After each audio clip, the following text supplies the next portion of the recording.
Hey Luke, you're pretty happy about the fact that The Little Mermaid doing so well gave you a massive lead in our Rotten Tomatoes prediction competition. Yes. But did you know there are some people that aren't happy about The Little Mermaid?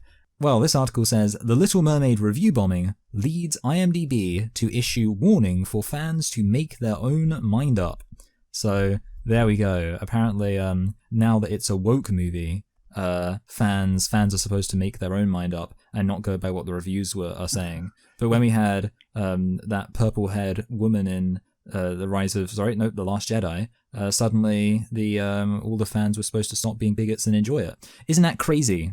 Yeah, what was funny before the review bombing is it incredibly had a 93% audience score, which was shocking to me. But yeah, obviously, people really liked it, and some racists were like, well, we can't have that.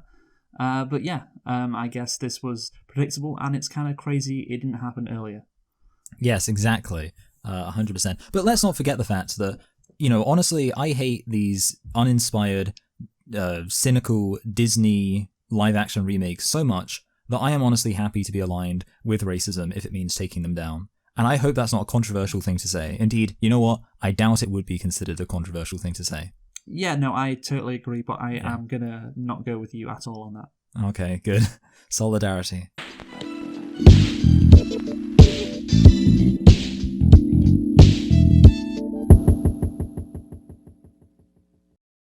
Hello and welcome to Select and Reflect, the movie review podcast where we look at films that have come out in the near and distant past. We give them a couple of watches and evaluate them beyond first impressions. I'm your host Michael, and I'm joined as always by my co-host Luke, and this week we are celebrating the 25-year anniversary of the film The Truman Show by giving it a watch and having a discussion about it. So Luke, why don't you tell us a thing or two about The Truman Show?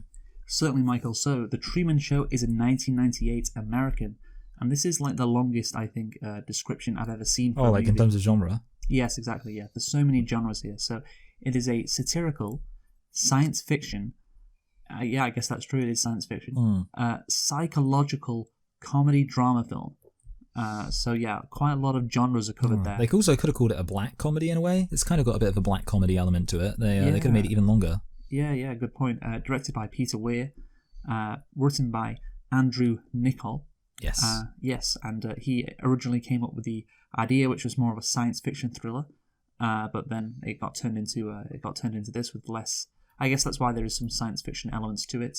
Yeah, because that was where what the movie originally was. But anyway, the movie, Michael, stars Jim Carrey, Laura Linney, Noah Emmerich, Natasha McElhone, Holland Taylor and Ed Harris. The release date was June the 5th, 1998 in the United States. So you know what? We're going to be pretty damn close to the 25-year anniversary. I love when that happens. Yeah, really, really close. And again, that's what it's all about really at the end of the day, isn't it? Yes. That's why we do this, to get as close to the anniversary. That's all we do, even though a lot of the time we don't actually get it that close. So if that were our top priority, it's kind of sad for us. Yeah, I know, that was kind of the joke. But thank you for explaining that. I thought that it would be funnier. I thought jokes were funnier when they were explained. And can you tell me what the budget was for The Truman Show, Michael? No, I cannot. Well, I mean, Jim Carrey, money. Ed Harris, probably a fair bit of money. And also, I mean, in a way, I almost wonder if it was like kind of cheap because in a way, like the nature of it being a TV show, like it's literally like a movie set. They could almost, they didn't have to hide as many shortcuts in a way because shortcuts were part of the charm. But I still think it was probably a lot. But I guess like the fact it's from the 90s is throwing me off. I'm gonna say 40 million. Okay, you were gonna guess under. I thought that was definitely going to be the case. I thought you even might go less than half, but you did not. The correct answer is 60 million. Anyway, Michael, can you tell me what the box office was for The Truman Show? That's a tough one because I know this. Okay, so I think it was it can't have been that small because I think this film, Jim Carrey was a box office draw, and this film I think is quite a well-known film. It's quite a pretty significant part of the cultural zeitgeist. 200 million. You know what? That's not a bad guess.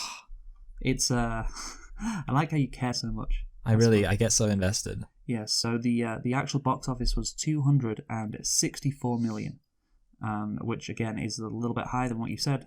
And yeah, it's not surprising that it did decently well, because all good movies did decently well in the 1990s. Yes, that's why we love it so. It's why it's the best era for movies. You could put out a good movie and it's probably going to gross, a lot of money, or, more than twice its budget back, because people didn't have anything else to do. TV was shit, as evidenced by this movie.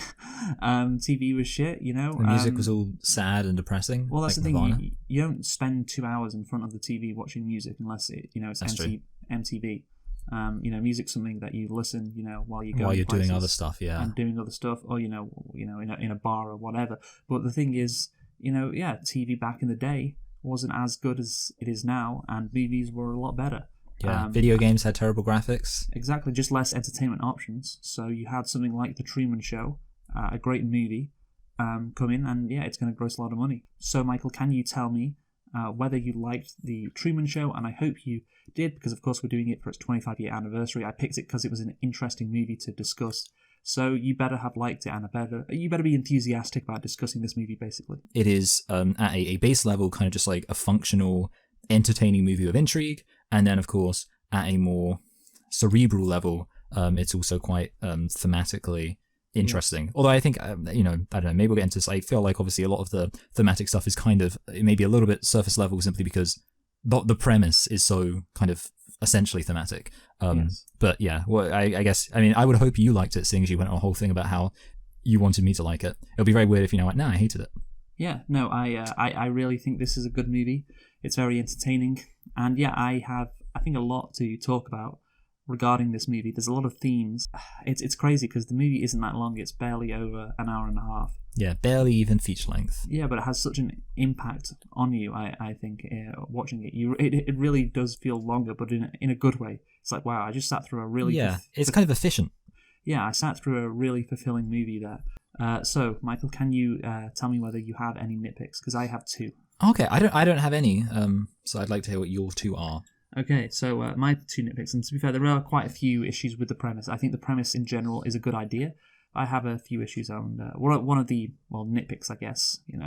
Maybe less than an issue this, but they would take better care to ensure Truman doesn't discover this whole town is a set.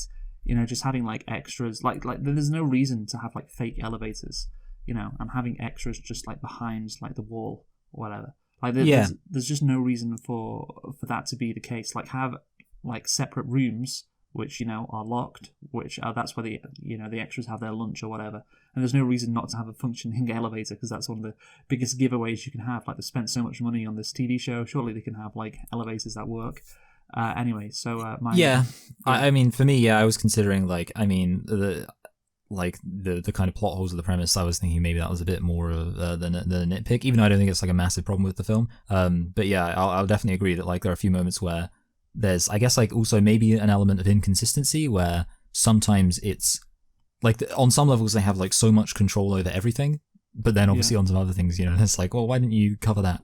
Yeah, which is funny. I know. That's part of the charm. Like they literally built like a weather controlling thing, but yeah, they can't build an elevator. Yeah, I know. That's the thing. Some aspects are clearly, for comedy. That moment there with like a fake elevator, that isn't a comedic moment. That's meant to be like Truman realizing, oh, he may be in a fake world. But anyway, so my second nitpick is, it doesn't make sense for this TV show to be 24 hours. And that's the thing. It's a 24-hour TV show. It's, live every day for 30 years, and it's got incredible ratings. It's the most famous TV show on earth, probably, etc. But the thing is, it has to be repackaged into a 60-minute show, because in general, life is boring. In general, people's lives, even if they are on reality TV type shows, are boring. That's why you have to, cut it down and only put in the good moments. And this guy, from what we can tell, and this goes into another point I'm going to have later on, but I'm just sticking with a small nitpick for now. It doesn't make sense, even if his life was really exciting for it to be a 24-hour show, because again, it can't be that exciting. And also, like he's sleeping for like 8 hours. Like what happens there? Anyway, like some of the exciting stuff as well, it wouldn't happen in prime time, and that's when, of course, people tune in. People would tune in at like 8 p.m. at night to watch their favorite TV show. And, imagine, like, what if his most exciting thing, the most exciting thing that happens to him in the day happens at, like, 3 p.m. when most people are at work. Yeah, no one's going to see it. Yeah, no one's going to fucking see it. So, I don't understand how it's a 24-hour live show. Like, it doesn't make any sense for those two reasons for that to be the case. Yes. Like, you're like, oh, this really great thing happened earlier on 6 hours earlier on the Truman Show, but I was working. Oh, and I'm just tuning in now, watching the Truman Show at 8 p.m. Prime time, and I'm just watching him. I don't know, Eat dinner or whatever, like have a bath. Yeah, I'm watching him have a bath, or I'm watching him watching TV now. Like, it's just not interesting. So yeah, I think they predicted Gogglebox. Yeah, no, but he doesn't come up with any witty sayings either, because he doesn't know he's on a TV show, unlike the people in Gogglebox. Yeah, he's got no incentive to be entertaining. Yeah, exactly. So it can't be entertaining unless you really cut it down. And as well, even if it was entertaining throughout the day, you got to make sure the best moments are in prime time. Otherwise, it just won't work. Yeah, I mean, so again, this is something I was kind of thinking we would do like a section where we talked about the premise. And so you're basically saying stuff that I was kind of thinking as well, and I was thinking, if it's so like about the premise, I wasn't necessarily... Honestly, maybe it is more than a nitpick, but the thing is, there's not a lot of focus on the fact that it's 24 hours. They just say it like a So because it's a small thing, yeah. But yeah, because I 100% was thinking that too, especially with like, I think it was when like there was stuff that you think like they would obviously want to edit out, like some of like the mistakes and the imperfections, and I was thinking like, this would make a lot more sense if instead it was just a highlight reel show where anything that was suspicious could be gotten rid of. But like, I also agree with your point about, like entertainment value. I think like the one thing I was thinking which could have made sense is I remember that there used to be, so obviously there's Big Brother, and they used to have like some kind of weird Big Brother live thing, and I never watched it, but I always remember when I woke up in the morning and I was a kid, and I was trying to flip through to find my morning cartoons, there was like Big Brother Live, and it was just like all the people sleeping. So I was thinking like they could have it so there's one channel, and this is a way they could have like, made it make a bit more sense. There's like one channel which is like Truman Show Live, and that's not like the main event, it's just like a little feature. And then there's a kind of highlight reel. Yeah, I guess so that could work potentially. I guess it works for the end because the audience tunes in and it's a big deal, like the fact that the show has gone offline. Yeah, it's a big deal that it's kind of, it is happening live. Yeah, exactly. That is a big deal. But maybe that is happening in quote unquote prime time when the show normally airs, and they cut in what's happening live to increase the ratings, increase the drama. Yeah, etc., etc. The drama. That'd be more interesting than whatever he was doing that day. Anyway, so let's get into the plot. So Truman Burbank is the star of The Truman Show, a 24-hour-day reality TV show that broadcasts every aspect of his life, live and in colour, without his knowledge. His entire life has been an unending soap opera for consumption by the rest of the world, and everyone he knows, including his wife and his best friend, is really an actor, paid to be part of his life. So this is if main character syndrome was real, I guess. Yeah. Yeah. Again, the guy who came up with the idea, Nicole, stated, I think everyone questions the authenticity of their lives at certain points. It's like when a kid asks if they're adopted. So yeah, again, you wonder sometimes, hey, is this real? I don't know, or is this a simulation? Is this real life, or is this just fantasy? Yeah, and what if that actually was the case? Your life, well, of course, it's not a simulation or fantasy, but yeah, you're part of a TV show. Everyone around you knows you, and you're the main character. And yeah, obviously, the main character syndrome is something that is very annoying. If people who exist in real life do have it, and I guess what I found is the easiest way to get rid of main character syndrome, if indeed you do have it, is just have a really disappointing and shit life. And then it's like, well, this would be pretty boring, And there's the thing, I can imagine if someone very famous, like, Mel Gibson. Sorry? I don't know why I said Mel Gibson for some reason. Yeah, Mel Gibson. You were going to say Cristiano Ronaldo. Yeah, Ronaldo or Messi or LeBron James, Michael Jordan, etc., Tom Brady. If these guys had main character syndrome, that would make sense. But for like everyday people, like, it doesn't make any sense. But what if an everyday person did have main character syndrome? Well, yeah, that's the thing. He doesn't know he has it, even though, he actually does have it, but whatever. The point is, obviously this is a satire of many elements of, I guess, American culture, like American sitcoms, the American dream itself, advertising as well, commercialism. Yeah, exactly. It's just a big old satire of life in general, which is kind of why I do like it. I mean, I'll agree with you. The one thing I was thinking about with kind of the premise of that is that it reminds me. I mean, you do occasionally get like meta moments in TV shows. I remember in The Simpsons when like I think like Bart's being like, he's like being conspiracy-y, and he's like, oh man, you know, the government's watching us. And then Marge's like, that's ridiculous. Nobody's watching us right now. And then they kind of look around. So that idea of like characters in a TV show being aware, or breaking the fourth wall, that's the phrase, is kind of almost one of the ways that you can imagine, like kind of one of the genesis for this idea of, hey, what if a real life person actually was in a TV show that they thought was real life? Yeah. And it's yeah, inherently, sorry, just say, it is an inherently interesting premise, isn't it? Yes, yeah, exactly. And yeah, I think I agree. But yeah, what I want to say about the whole thematic stuff, yeah, absolutely. It's there's plenty of opportunity to by almost turning real life into a TV show or into a product, it allows you to be very direct about the kind of satire. And I did say like I think on some level a lot of the satire is a bit surface level, but not necessarily in a bad way. Like it doesn't annoy me, and I think the reason it doesn't annoy me is because the structure and the plot means that a lot of it's going to be surface level. Like kind of the point is it's directly in your face. So I think that's actually a really good element of it too. That you don't have to be like, oh, that's such heavy-handed commentary, because it's like, well, it's kind of within the point in a way that like the commercialism is supposed to be heavy-handed. Yeah, exactly. That is the point. Yeah. So yeah, there's no issue with the satire being heavy-handed, and of course the satire being heavy-handed, it works because it kind of breaks Truman out of his dream, I guess that he's in, or the dream world he's living in. But anyway, so the suburban picket fence appearance on the show is set to, basically, it's reminiscent of the American dream of the 1950s. The American dream concept in Truman's world serves as an attempt to keep him happy and ignorant. And I guess, yes, it is a satire, this show on, I guess, advertising, like we said, but also, yeah, it is a satire on the American dream itself, on American life in general. I think, they keep him like in this 1950s. It's obviously they have like more modern cars, and like it's not quite the 1950s. But yeah, the thing is, if we remember, a lot of American movies from the late 1990s picked up on this theme that Americans were dissatisfied with their lives. Yeah. Middle-aged Americans who were dissatisfied with how things were, even though everything was supposedly perfect and pristine.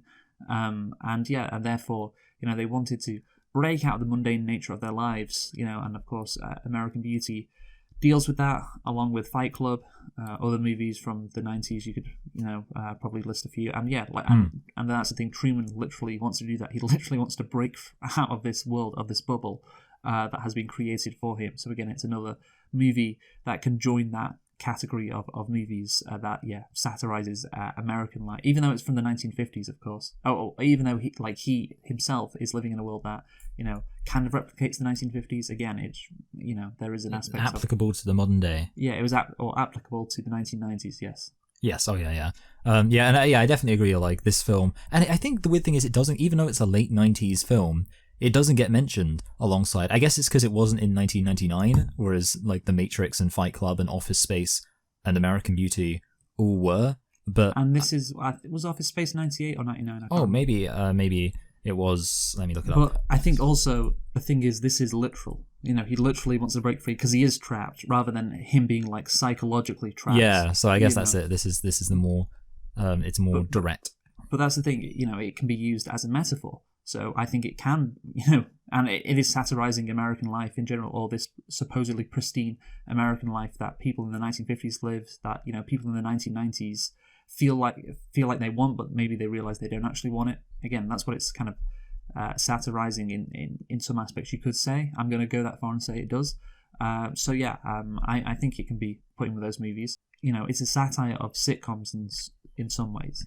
But the thing is, I wish it had been more of a satire of sitcoms, because it obviously with the product placement. Yeah, it could have leaned into it more. Yeah, I was thinking like Truman could get involved at the start of the movie, perhaps before the plot really gets going. You've got enough time, obviously, in like some cheesy like sitcom scenarios that happen like in sitcoms throughout the like 1980s. That's when the golden age of sitcoms. You had all the Brady Bunch.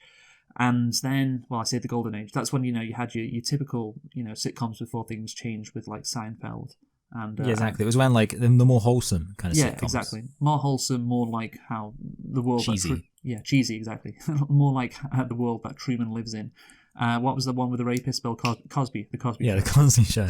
Yeah, Oh, yeah. No, the olden yeah. days. Isn't there one like Family Matters? There's one called like The Facts of Life, yeah, the which I Facts think of is from Life. around that time. Yeah, all of that shit, like wholesome, sitcom stuff with like a good message at the end, friendly family fun, all of that, and you take some typical scenarios that might happen in those sitcoms, and you artificially create that at the start of the movie before the plot gets going, and Truman has to deal with one of those situations that could make it more of a satire of sitcoms.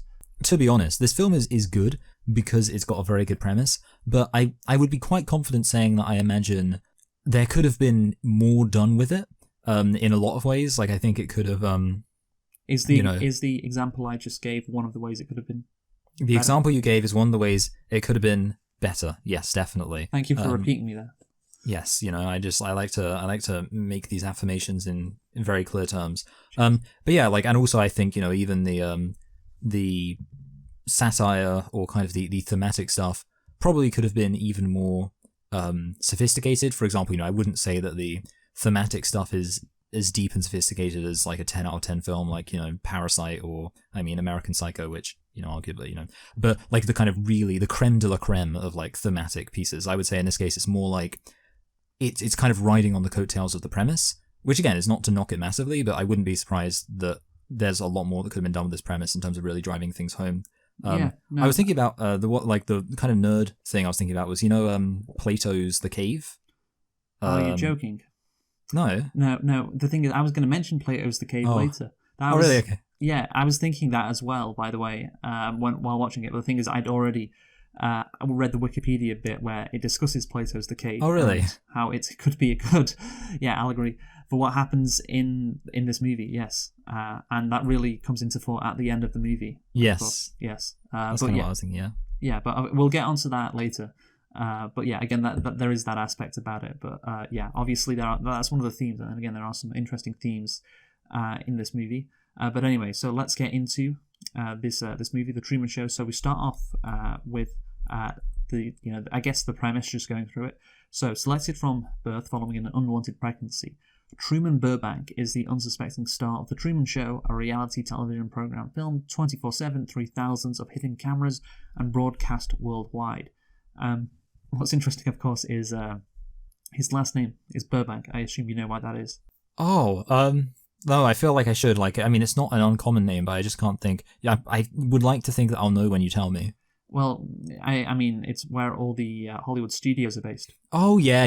Okay, yeah, Burbank, California. Yeah, sorry. Yes. I knew it was like a place that was kind of famous, yeah. Yeah. So that is why. So, Christoph, the show's creator and executive producer, seeks to capture Truman's authentic emotions and give audiences a relatable everyman.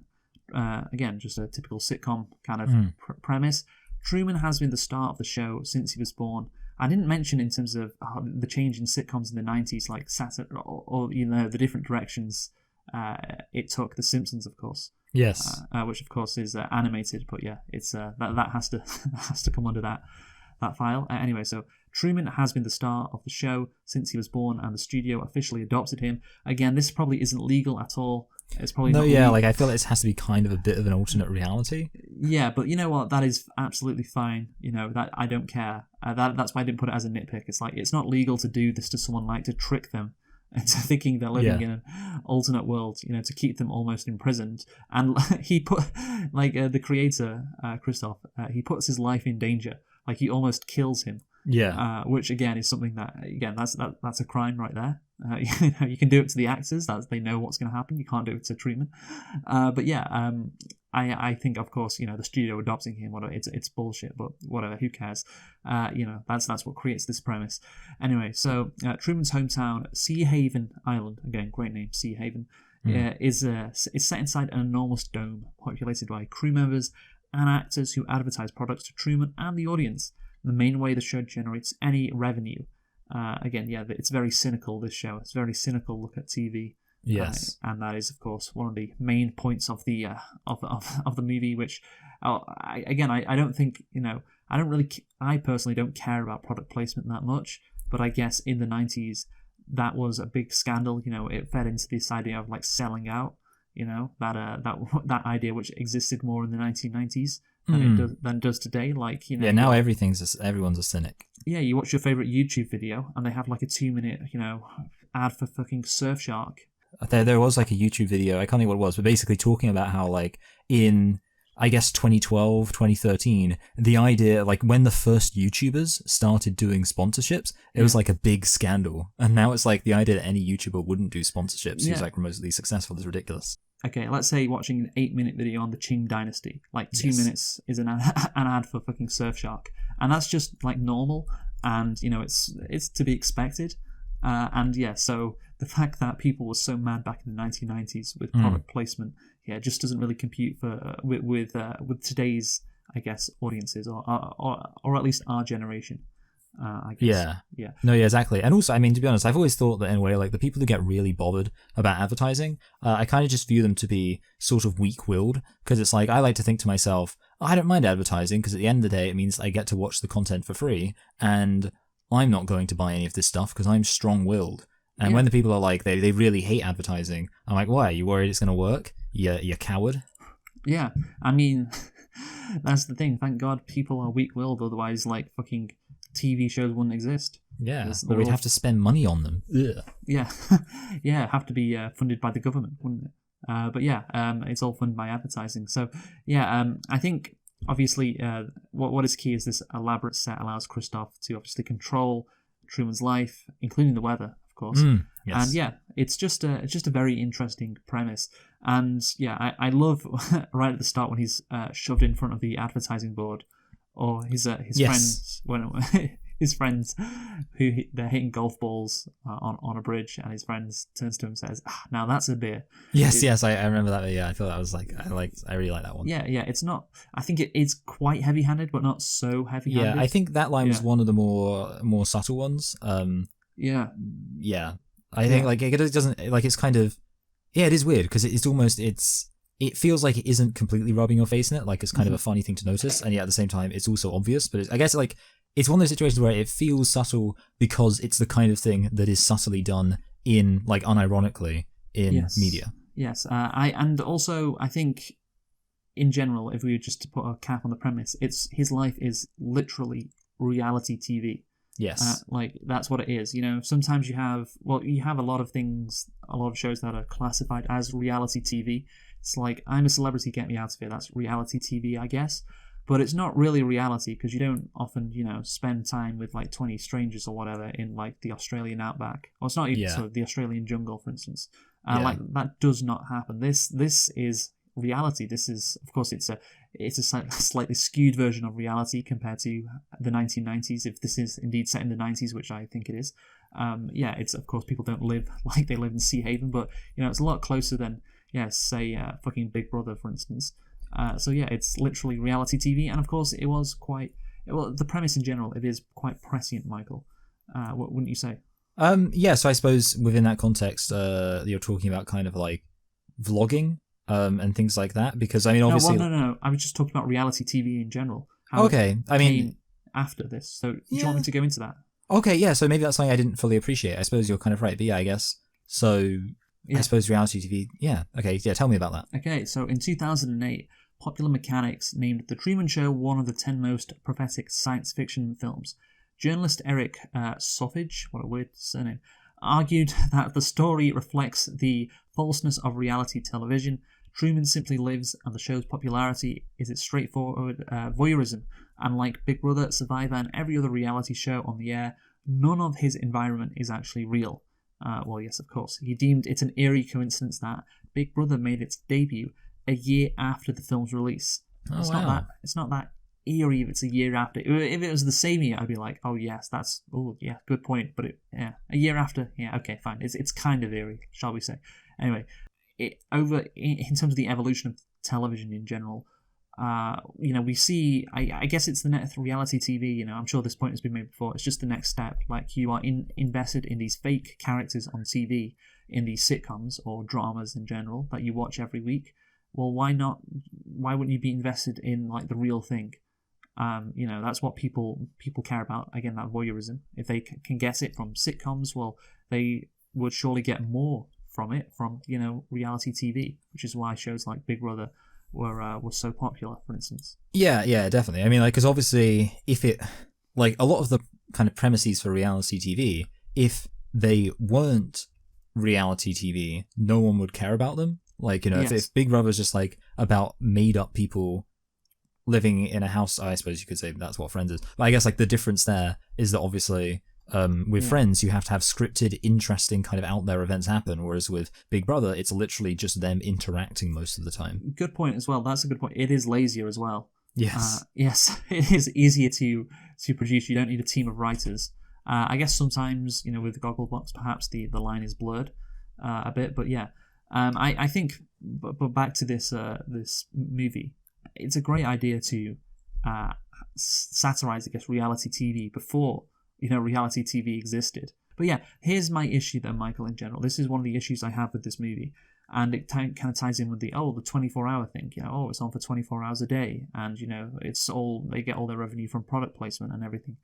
The thing is, this movie, this TV show, it is essentially, it's quite boring. That is, I think that would have to be the case. This Truman Show would have to be boring. Yeah. Because the thing is, the drama would be him almost finding out that he is in a fake world, that he is a star of a TV show. That's where the drama would be. That's why I think an average person would tune in. Because if he's just living like a normal everyday life, like he's an everyman, and he does not have like scripted moments that are handed to him. Okay, you say this and you interact with this character this certain way to create drama or entertainment. Like, people do not have that many dramatic moments in their regular lives. Yeah. So again, like, I think the reality TV show Survivor was mentioned. There is natural drama there because these contestants are trying to like survive, and they're put through. They have tasks that they have to perform. Yeah, he's just hanging out. I'm a Celebrity. You have celebrities eating kangaroo like penis, which is inherently like entertaining, I guess, to see like a celebrity do that. Like, does Truman ever do anything like close to that in his in his life? No, he doesn't. Like, from what we can tell, he has a very like sanitized life, which is the complete opposite of drama. There is no natural drama. So again, the only way you would get any drama is him figuring out, or getting close to figuring out, that he doesn't actually live in the real world, and he is part of a TV show. But of course, for the past 30 years before this, this movie, that hasn't happened, right? He had no idea. Yes. So I just simply do not find it believable that the way the show is constructed would generate massive ratings. Because people, I just think, would find it boring. Like, it's a guy living his everyday life. It's like, well, imagine a random person, you get to see everything going on in their life. Nobody's really going to care. It's only when you set up these interesting premises, like, for instance, Survivor or I'm a Celebrity, that you can generate ratings, and that you can make something out of reality TV. So that's the thing. I don't think that this movie...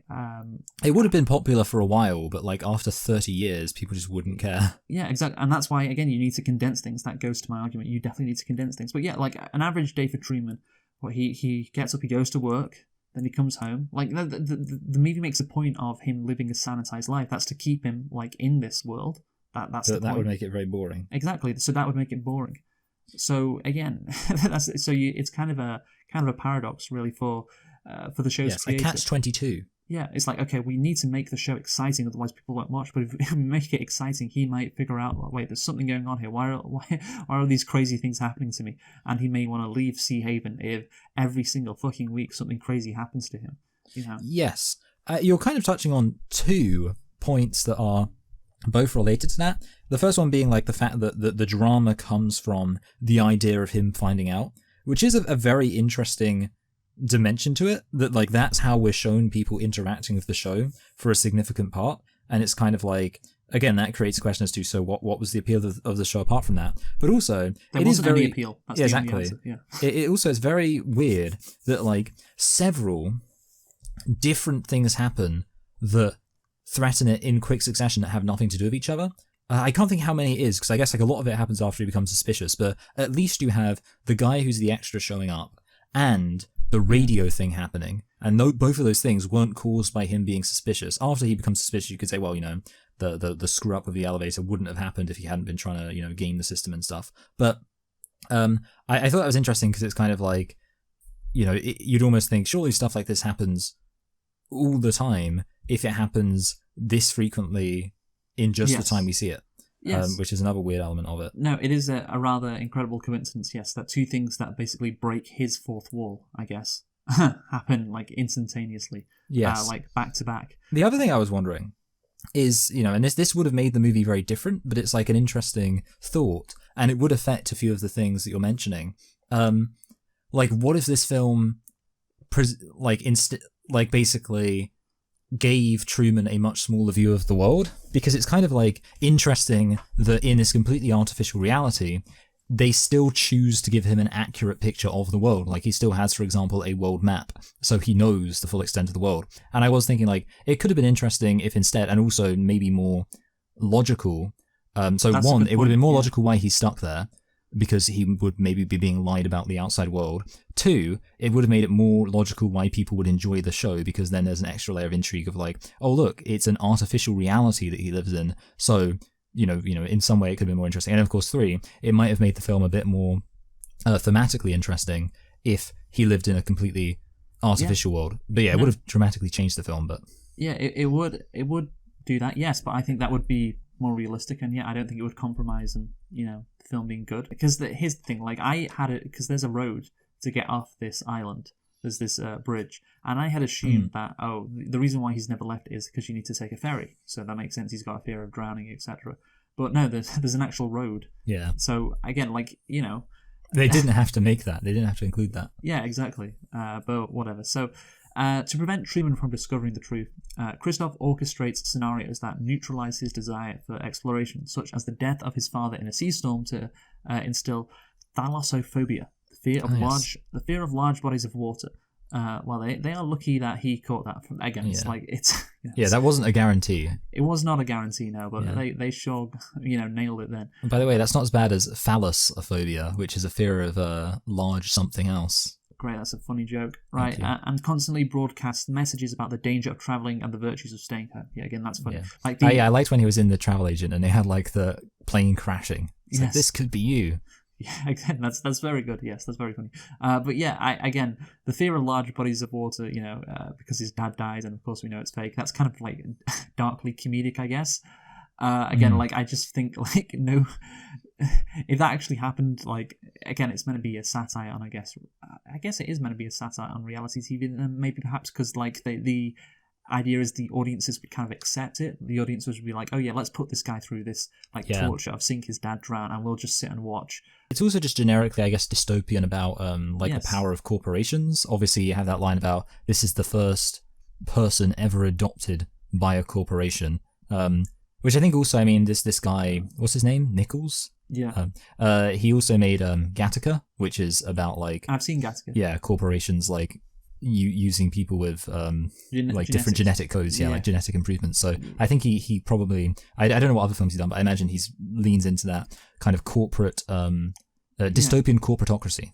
Yeah, of course, Gattaca, the main thing is, like, your genes decide your life. And so that's again just sucking all the humanity out of life in general. That is what Gattaca is meant to be, a rejection of that your life isn't decided for you, and this is kind of a rejection of the fact that you should stay in your bubble, a rejection of the idea of or basically there are things we don't know that we can't control, and that's fine, and that's what makes life worth living. I guess that's his.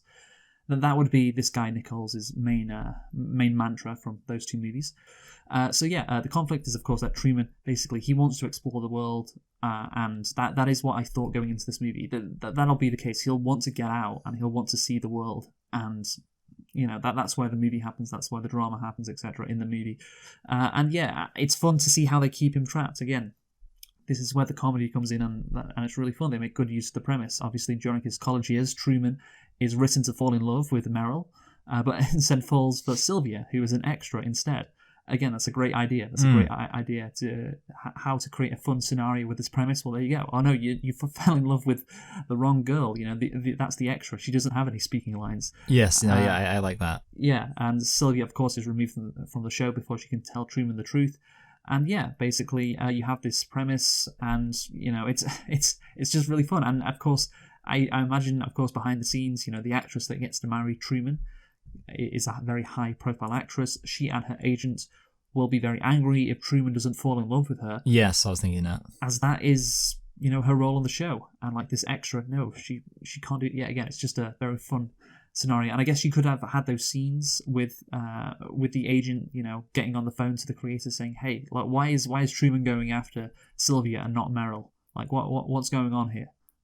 Which could have been fun as well. But yeah, I guess I feel like this actually, you know what's interesting? This could have been very interesting if it was like a mini series or something like that, like getting more time dedicated to it. Because there really is a lot to explore in terms of what would actually go into this film existing or this show existing. Yeah, you know what? There is a lot to explore, and they do. And actually, I'll get into that later when they could have, I think, really gone behind the curtain and you know had some more fun scenes. But again, I think that would perhaps take away from Truman, because you really have to. The movie wants you to really get inside Truman's head or be connected with Truman, experience what he is, and that it could take you out of that. You know, if it's more about the drama behind the scenes, constructing the show rather than Truman himself. Let's talk about the tech for this movie, Michael. Some of the tech stuff. So the overall look was influenced by television images, particularly commercials.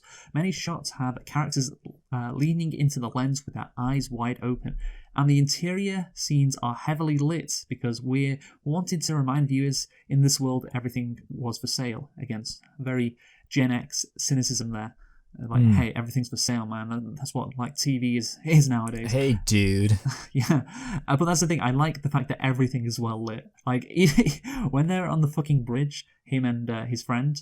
And again, his friend is the most stereotypical, like, one-dimensional best friend you could imagine. Hey, let's have some brewskis. Hey, it's me, buddy. Yeah, yeah. And again, it's like they should be in complete darkness, but it's so well lit, and all their house is constantly well lit. Everything is well lit. Yeah. Because of course, it's unrealistic. Because it's a TV show. You know, you got to make sure the audience can see everything. Again, that's a very nice touch. I really like that aspect.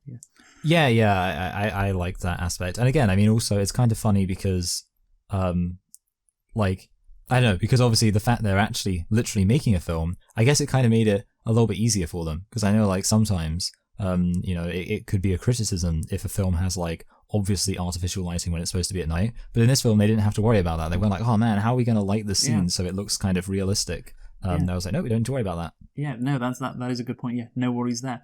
And again, the thing is, I have another issue with this movie, and this ties into my issue. You know, like if you accept my, I guess my contention that the show would not have that high ratings in the first place, then you will also accept this other issue that I have, which is, I guess, you know, look, it's the biggest show on the planet apparently, so that's why there's so much effort. That's why there's this massive dome that has been built. But again, I don't think this would be the biggest show on the planet. I don't think people would care that much about his life. So I don't think there's any way all these extras and all these sets, you know, on this massive fucking dome, which again is like... Oh, it wouldn't be sustainable. Yeah, it would be too expensive.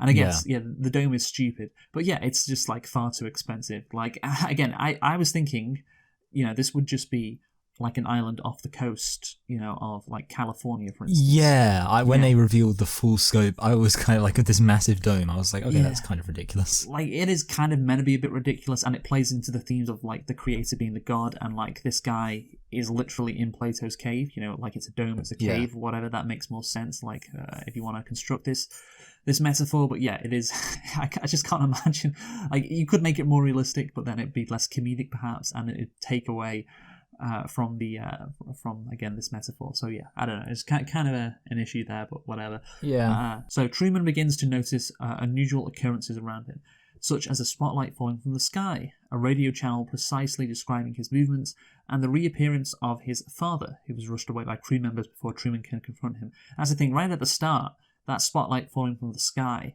I was like, oh yeah. So that happened as well. Yeah, sorry, I forgot. So 3 things happened that are all kind of independent of each other. Yeah, I was like, because they have him listening on the radio, and I was like, oh, there's been a plane crash. And I was like, oh, that's the thing. Like, to keep him from leaving this island, it's like, oh, yeah, that was planned, But of course, that wasn't planned, and they had to come up with an excuse. Yeah. So, yeah, that's 3 things that kind of would have made him suspicious in a row, really.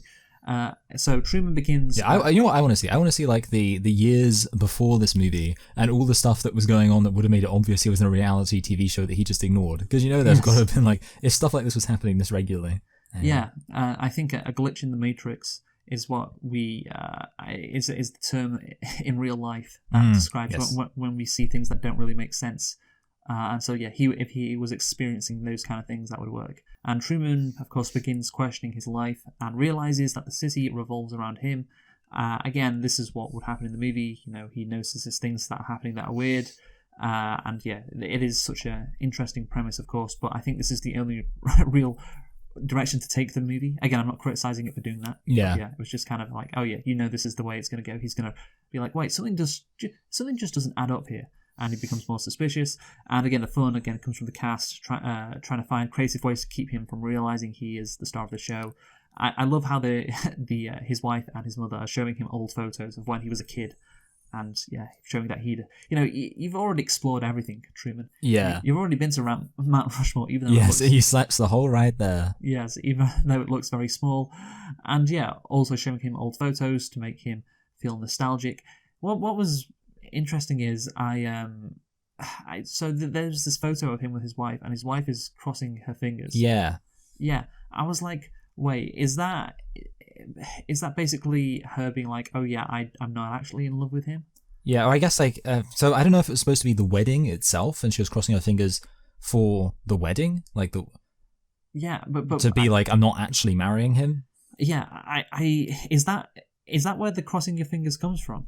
Well, so sometimes people do cross their fingers to be like, to basically nullify something they're saying. Yes, exactly, yes. But, so I guess that's what it's supposed to mean. But does the initially crossing your fingers when you're getting married, is that where the crossing your fingers thing originated from? When someone got married and they didn't actually mean it? I don't know. I don't know. That's the only thing that would make sense as to why it's such a big thing. Yeah, I was thinking that, to be honest. Like, yeah, it is treated as this big thing, and I was like, I don't really know if that makes sense. What if randomly your fingers were like that for one wedding photo, and it's like, oh, she doesn't actually love me? That's a big a big jump to make. But again, the only thing that makes sense is people. Again, I could look it up, but I'm not going to. People cross their fingers when getting married to show that they don't actually mean it, for some reason. But anyway, so one day Truman takes Meryl on a surprise road trip, but increasingly implausible emergencies block their way, culminating in Truman suffering a nervous breakdown when a police officer addresses him by name. Again, kind of a stupid thing that the officer does, because that's the cardinal sin, really, addressing Truman by his first name. That was very amateur hour. Yeah, if you don't know him. But again, I guess it could plausibly happen. So at home, when Meryl attempts to advertise a product, Truman deduces that she is involved in the conspiracy and holds her at knife point, demanding answers. She breaks character and is taken off the show. So again, this is interesting. Again, this is one of the scenes which you would imagine would happen. And yeah, sometimes they show real people watching the show in a diner. And, at the start they have actors doing behind the scenes stuff, talking to the camera. But I think it would be good if they had production meetings, like after Truman has his nervous breakdown. The actress who plays his wife, Meryl. I think it would be good if she was meeting with the director, the creator Ed Norris, and discussing oh, you know what, I think things have gone on too far. We should tell him, or I don't want to be his wife anymore if I have to keep lying to him, etc. And the director saying, no, if you want to keep this job, you need to tell him that he's not well and needs help. Again, a peek behind the curtain. But the thing is, I think the reason why they don't do that, because the movie is so centered on Truman, maybe that would take you out of it. And of course, then the focus isn't on him. And the focus is on more behind the scenes. Yeah, exactly. Which they do, of course, do more at the end. But I think it's acceptable to do it at the end as sort of the reveal. But if you do that throughout the movie, then the focus isn't that much on Truman. I think I can agree that basically it would have been interesting, but it obviously would have taken away from the singular focus of the show. I think the thing is, so obviously, if the film had been different and had a grander scope, I probably wouldn't be complaining. Like I wouldn't be like, oh man, I wish it had been more specific to Truman. But it's just like knowing what it is and knowing that the focus on Truman is an element that works quite well. Yes. It's like, they don't need to change that, and it's okay, they stuck with that. Yeah, again, I think the most important theme is Truman's sort of self-discovery, I guess. His self-realization, something like that. Some fancy term like that. So if you want to make sure that's the self-actualization, that's what some people say. I think that's the better term for it. Yes, well done. Yeah, and if you want to keep the focus on that, then I guess you can't have all these behind-the-scenes meetings, which again would be fun, would be interesting, but again take away from Truman's experience. So hoping to bring Truman back to a controllable state, Christoph reintroduces his father properly under the guise of him having developed amnesia after the boating accident. And he of course does the interview. I love when he says amnesia. Yeah, because it's like such a goofy thing. Yeah, and the guy interviewing him goes, genius. Because it's such a dumb, stupid like trope in like TV shows. Yeah, and it's just genius. It's just fucking. Oh god, it's so good. I love that line. I like that too. Like I like how he's basically just a hack. Yeah, exactly. Yeah, again, this movie takes a very, very cynical look at TV. It despises TV. So in the real world, Sylvia joins Free Truman, an activist group who seeks to cancel the show and have Truman released. The creator Christoph, he basically acts like this god. He says, Truman prefers his cell. That's what he says to Sylvia, and he says Truman is trapped, and he likes it, and that leads us on to Plato's cave, Michael, doesn't it? Because that's when you really see this theme come to the fore. So a psychoanalytic interpretation of this movie, Michael. Do you want to hear it? I would like to hear it. So an essay in the International Journal of Psychoanalysis analysed Truman as a prototypical adolescent at the beginning of the movie. He feels trapped into a familial and social world to which he tries to conform while being unable to entirely identify with it. Believing that he has no other choice other than through the fantasy of fleeing to an island. Eventually, Truman gains sufficient awareness of his condition to leave home, developing a more mature and authentic identity as an adult, leaving his child self behind and becoming a true man. I was like, literally, is he going to say a true man? I guess that's why his name is Truman. Yeah. I was thinking that. Like every single time that you've mentioned the word truth, I've thought to myself like, true man. So I guess it's like a coming of age story that's about an adult man who stays basically the same age the whole time, but like he becomes enlightened. Yeah, it's exactly, and this goes to again Plato's cave, doesn't it?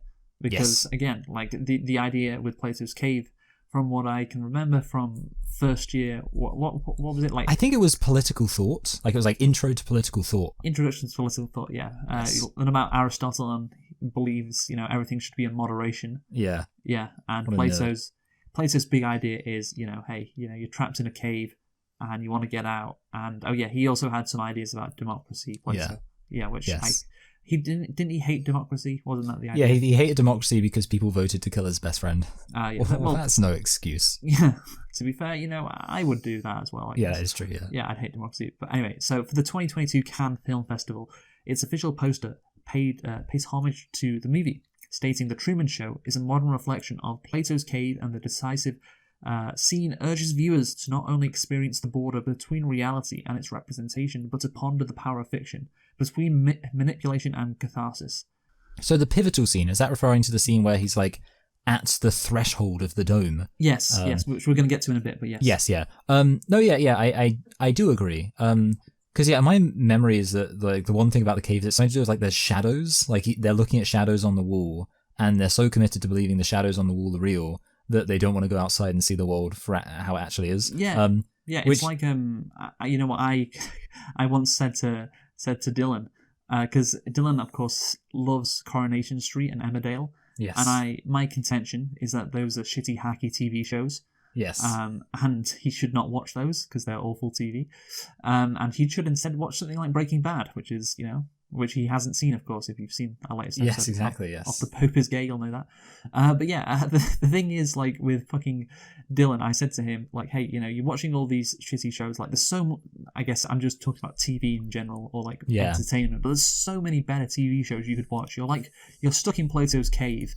Like, And you've got Emmerdale on the in the shadows. The shadows were fucking Emmerdale and Coronation Street. I'm like, get out! Like, there's so many better things to see. Again, not the best metaphor, I guess, but I was trying to help. I was trying to help him understand, and then he searched up Plato's cave, and I think he was very insulted when he realized what it was. I was basically, calling him like a moron. But whatever. Obviously that is the case with Truman in this show, right? Yeah, definitely. And obviously, that idea of like, basically it's kind of Matrixy, Mm-hmm. that idea of, well, what matters most of all is that the world you're living in is true, and like kind of Yes. truth is good in and of itself. Do not live in a fake, sanitized world. Yes. Yes. Do not see the shadows in front of you and be satisfied with that. No. And that's the thing. What Plato said. It's the hardest thing to get up and walk outside. It's the fucking hardest thing to do, but you got to do it. And yeah, I guess to go back to the Can statement, it ponders the power of fiction. Do we like fiction? Would we like living in a fictional world that is to our benefit, or the real world? Between manipulation and catharsis, yes. Would we like to be manipulated, but things are okay? Would we take the Joey Pants path from the Matrix? Yes. And or would we go out into the real world and try to fight for what is real, even if it is to the detriment of our happiness, I guess. And the movie is definitely saying yes, you should choose the latter. It completely rejects Joey Pants. So yeah, again, we talked about, of course, these late 90s movies. And of course the Matrix was in that category of like, oh yeah, people being dissatisfied with their regular lives and wanting to break out. So I think we've naturally started talking about the Matrix and the Truman Show, haven't we? And comparing them, because they do share similarities, don't they? Yes, I mean, especially considering when they literally say like, like the appeal of the Truman Show is, it's a safe world, there's no danger here.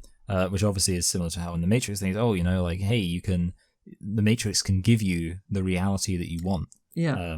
Honestly, it's the blue pill, red pill scene that Morpheus offers, the choice to Neo, obviously.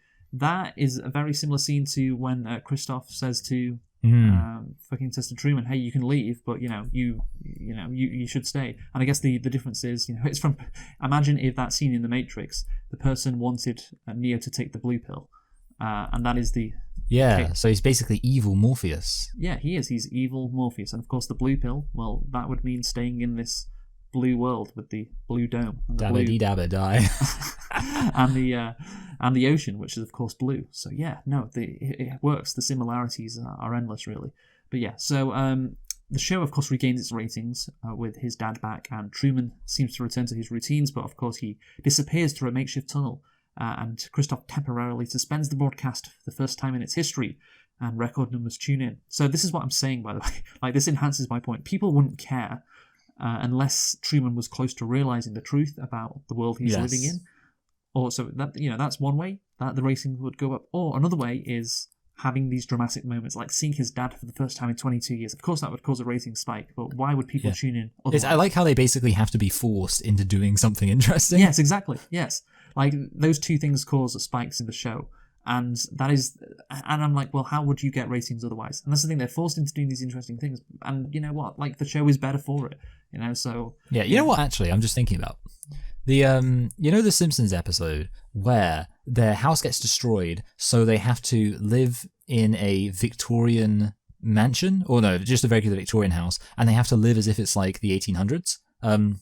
It's like a season 14, like kind of mid-season episode. But basically, the thing about it is that at first they're like suffering and they're really sad, but then eventually they're like resolved to work everything out, and they're like, no, let's actually live a happy life. And they kind of like basically solve all of their problems and start actually being productive and working together and actually like enjoying themselves. So then the network just like starts trying to screw everything up for them, because they're like, oh no, it's terrible for our ratings.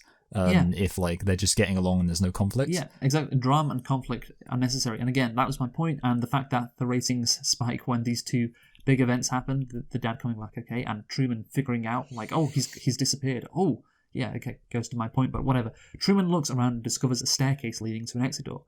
He contemplates leaving, and Christoph speaks to him directly through the speaker system, telling him to stay and claiming that there is no more truth in the real world than the artificial one, where he has nothing to fear. And I again, that is something that I guess Nichols, who wrote this movie, disagrees with, and so does Truman. So after a moment of reflection, Truman utters his catchphrase, "In case I don't see you, good afternoon, good evening, and good night," bows to the audience and exits. Viewers around the world celebrate Truman's escape, and Sylvia races to greet him. Christoph supervises end the program on a shot of the open exit door. So the message is, you got to live your life. You got to break free from this safe world you were in, like Truman does. And I think that is the main theme, and a good theme as well, of course. And yeah, I like, of course, how the boat Truman is on. Do you know what it's called, Michael? Did you catch that? Oh crap! I feel like I probably did, but I can't think. It's called the Santa Maria. Okay, yeah. So I actually, what is that? I believe that's the ship Columbus sailed in. Oh yeah, okay, yeah. I hope that's so right. It's like he's discovering. Yeah, so it's a discovery. That makes sense. I am going to search that up because I know there's another famous ship called the Mayflower. No, it's not the Mayflower. The Mayflower was definitely the Pilgrims. That makes sense, of course, because naturally, that's an English word. Yeah, I was going to say, yeah. Yes. It would be a bit weird if Columbus sailed on the Mayflower and the Pilgrims sailed on the Santa Maria. I'm going to check the Nina, the Pinta, the Santa Maria. I'll do you random while you're drinking sangria. Yeah, it is. Got it right. Nailed it. Well so, yeah, of course, it's a great scene as well. It's a great scene. I think it's a very famous scene, of course, when he's exiting the dome. I guess it's the metaphors. We've been through them, of course. They all line up perfectly. And yeah, of course, it is better. This is the message. It's better to live in the real world than the artificial one, no matter the consequences. Because that is an essential part of humanity. Like exploring or challenging yourself, not knowing. Like again, we talked about Gattaca. It's great that you brought up Gattaca, Michael, because that's the theme. Really, we do not know what life is. Okay. And that is fine, and that is better, because that's what makes life worth living. That's what makes us human, and not just pathetically sterile and sanitized. And that's the worst way to live. So yeah, that is the theme, right, of both those movies, I guess. It is, yeah, exactly. Like it's better to just take all the ups and downs, the peaks and the valleys. Yes. No, I think that is definitely the case. So Nichols, yeah, he has a very clear idea of how humans should live, and yeah, I'm kind of agree with it, absolutely. Yeah. So it reminds me of in the Futurama Twilight Zone parody, where a guy like he's in Vegas and he like pulls the slot machine and he's like a place where, hey look, I'm winning in Vegas, this must be heaven, and then he like pulls it again, he's like, wait a minute, I'm always winning, that's boring, this must be hell. Yeah, no, that is a very good point. Yeah, without the lows, then the highs don't work. Yeah, because the terrifying lows, the creamy middles. Yes, I'm sure there's some like fucking horrible phrase that sums that up. Yeah, there's got to be, but I actually can't. I can't really think about like a phrase that really encapsulates it. Yeah. Anyway, so basically another theme. That's the thing. That's one theme, but another big theme, and this is why the ending's so good, because it crystallizes and emphasizes both these themes. The other theme is, of course, that TV is king, or media in general is king, because, of course, like Truman gives his catchphrase, and that's the final line of the show, and he bows out like he is a TV star, basically, and the audience cheers. The audience loves the ending, and it's an iconic ending, and there'll be great ratings.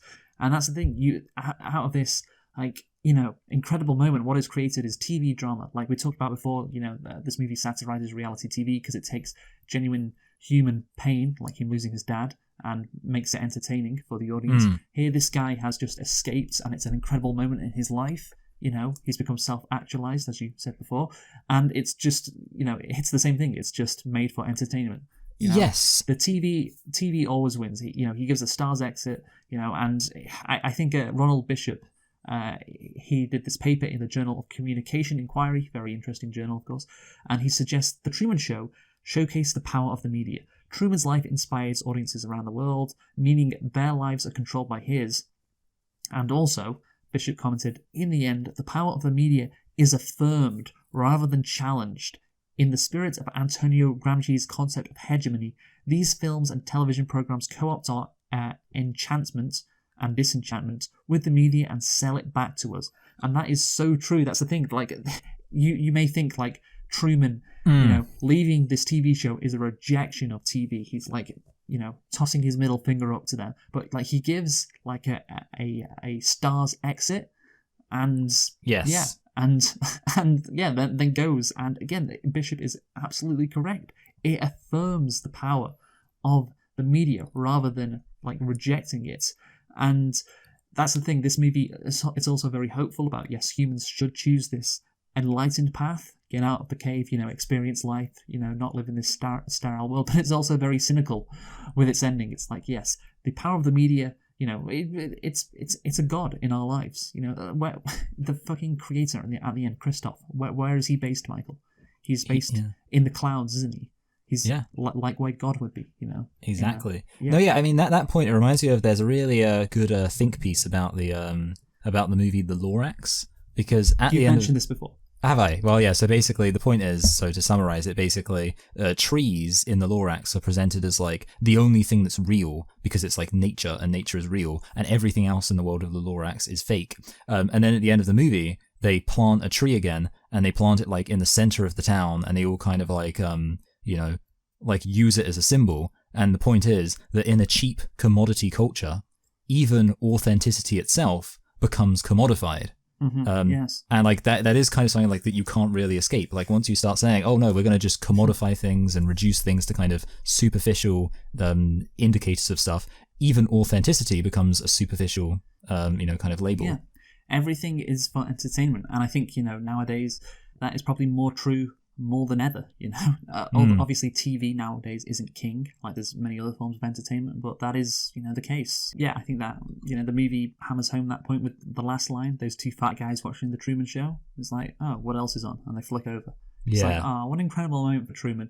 Let's see what other form of entertainment I can consume. What other form of content I can watch. Yeah. It's kind of like entertainingly cynical. Yeah, again, it is entertainingly cynical.